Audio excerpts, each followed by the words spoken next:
Pop star নিকি মিনাজ জাতিসংঘের এক অনুষ্ঠানে বক্তব্য দিয়ে যুক্তরাষ্ট্রের প্রেসিডেন্ট ডোনাল্ড ট্রাম্পের পররাষ্ট্রনীতি সমর্থন করেছেন, যে নতুন বিতর্কের জন্ম দিয়েছে।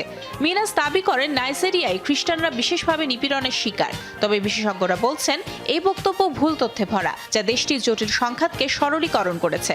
যুক্তরাষ্ট্র ও ইউরোপের ডানপন্থী মহলে খ্রিস্টান নিপীড়নের গল্পটি রাজনৈতিকভাবে ব্যবহার করা হচ্ছে। ট্রাম্পের দাবি, নাইজেরিয়ার মুসলিমরা খ্রিস্টানদের নির্যাতন করছে। অনুষ্ঠানের আগে বিষয়টি নিয়ে নানা প্রশ্ন উঠেছিল।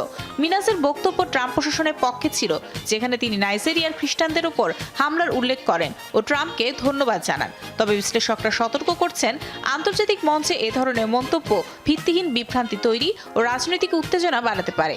শিল্পী হিসেবে তারকা অবস্থানের কারণে মিনাজের মন্তব্য নিয়ে সামাজিক ও রাজনৈতিক মহলে তীব্র প্রতিক্রিয়া দেখা দিয়েছে।